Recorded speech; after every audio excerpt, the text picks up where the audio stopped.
Lauysa Melnychuk. I'm Managing Director of FP&A Trends Group, an international FP&A club. I have a privilege today to run this interactive discussion, panel discussion. And we have 3 panelists today. And I don't think that I have to introduce people because it was, you did quite good, interesting presentations. So just to remind you that we have Tanbir, we have Matthias, and we have Anthony.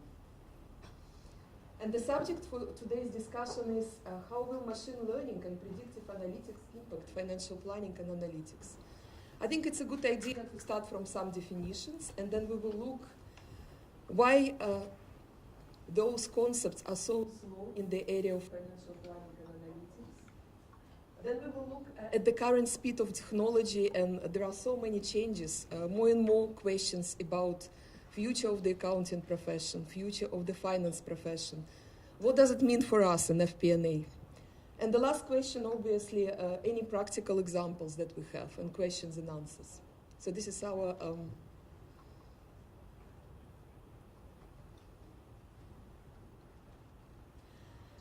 before we start from definitions, I would like to give you such examples why I think that definitely in finance area we are not there yet. I was at one of the conferences in London recently, and there was a very interesting presentation from digital transformation, finance transformation director from the US, from GE. And he was talking about voice recognition, vision recognition, object recognition. And then we asked the simple question, but what about FP&A? In GE, what do you use? He looked somewhere back and he said, we use Excel. So the first question is whether this is a little bit ahead of time. Probably yes and probably no, because there are different companies around the globe that are already doing this. But the majority of companies, they still, I would say, in the 20th century, using a lot of Excel, probably not using so many digital technologies exactly in finance.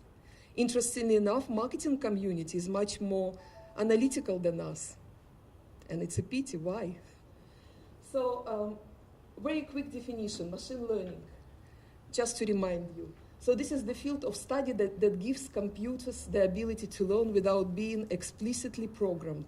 And this is the classical one, which comes from Arthur Samuel, who is pioneering machine learning. And the second one, very quickly. Predictive analytics, this is a form of advanced analytics that use both new and historical data to forecast future activity, behavior, and trends. And this is from the guide, Essential Guide of Artificial Intelligence. So would you like to add something to these definitions? Very simple definitions. To make sure that everybody understands what it is. Yeah, there's another one which is also prescriptive analytics, which is kind of alongside predictive. And the simplest way of explaining that, the best analogy I've heard, is the weather report says it's going to rain. That's predictive analytics. Get your raincoat on, or pack your raincoat is prescriptive analytics. So I just thought it's a really good way of differentiating the two. It's fantastic. What about machine learning? This is a great. What about machine learning definition for finance? Is it personal assistant? Yeah, I think there are a lot of different fields where it might be interesting. So I don't think there is a clear definition possible today because it's still a field of so many things emerging and evolving. But there are a few interesting use cases that I can think of to use machine learning for FP&A. I think we will have a question later on that deals with this topic.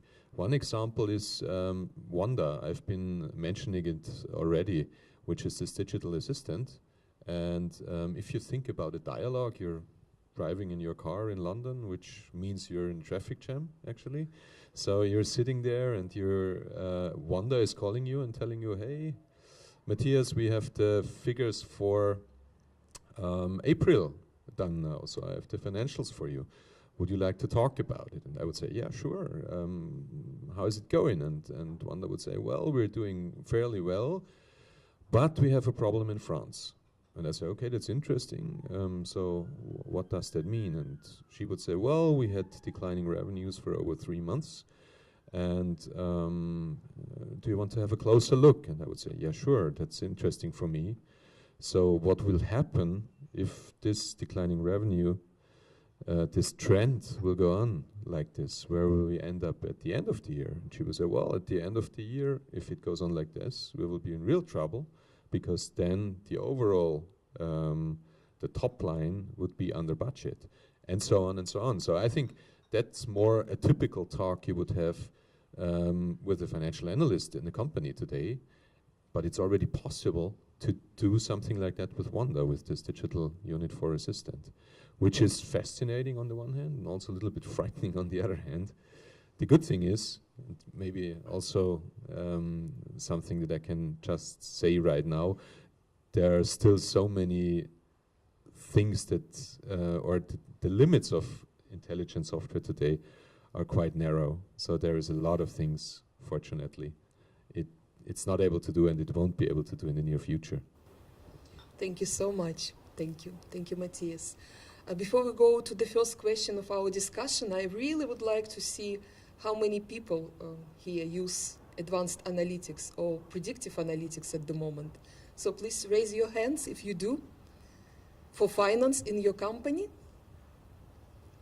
Okay, so what about machine learning? Probably somebody is using machine learning and artificial intelligence. This is very, very typical reaction, but I would say that probably 5% of the companies, leading organizations around the globe, already started to be very serious about advanced analytics. Companies like, for example, Swiss Re, they are going to invest $500 million in the next 10 years on advanced analytics.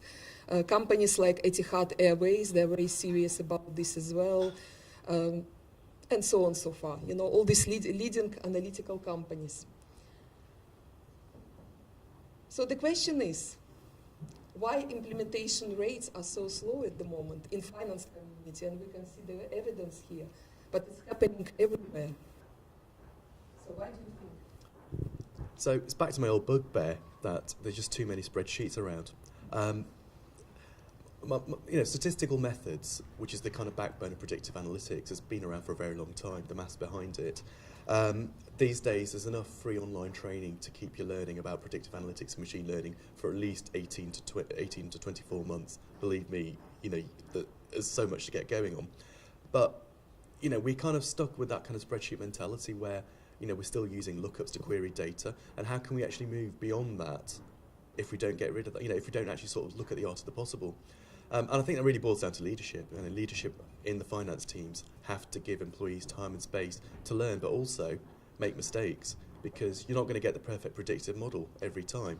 What you come up with in the predictive model may be less accurate than what you had to start with. But you've got to give them space to learn and actually experiment. Only then can you move forward. Yeah, I think that, certainly if I look at my experience at Microsoft, I think the reason why, in our finance department, actually, I was talking to some people earlier on, are pretty, are forward and open to these ideas. But I think one of the things that I see is that the ability of an organisation to trust some key decision making to what is, largely number crunching and sort of unproven, methodologies is the area where I think there's the biggest cultural barrier, because what we're really looking for when we say, for example, predictive analytics is the willingness of an organisation to make decisions that are material to the future of the organisation based on unproven, approaches. And I think that whole kind of, culture then needs to be really addressed, and probably the attempt, that you need to make, and certainly the areas that we're investing in, are looking for opportunities to use predictive analytics and machine learning to try out the ability to, tackle areas that are less risky to the business first. So rather than trying to make the big decisions through predictive, let's focus on some more operational process improvement things that we can, focus on in order to really prove out whether or not the culture's ready and able to really adopt this kind of style. So, thank you so much. But while we're waiting and while we're making sure that everything is right, do we have enough time actually? Because the competition is so harsh at the moment, so many things happening. Well, I think there is always a critical mass effect. So if a certain number of companies will use machine learning within FP&A for their purposes in this aspects, of course, there will be a massive pressure on the rest of the companies to do also something similar, something respectively to that. But I think we're not at this point yet, because it's really an early adopters phases that we're in at the moment. And the reason for that, I think, is also something which has to do with a thing you could call a black box effect. Because if you ask a colleague, what do you think our revenues will be in 6 months, he probably would tell you something. And what you would do then is you would ask him, why? Why do you think so? And he would say, well, it's because of the competitive environment and we have good chances to make some major steps in the US, and so on and so on. He will have a good reasoning.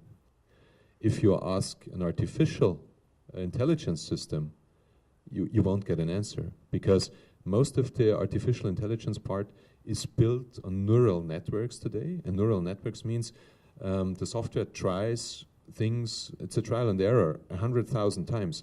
It cannot tell you why it tells you or it makes a certain prescription or prediction. It just makes it.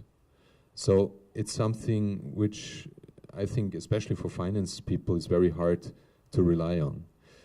On the other hand, I think trust is always enforced also or increased by positive experience.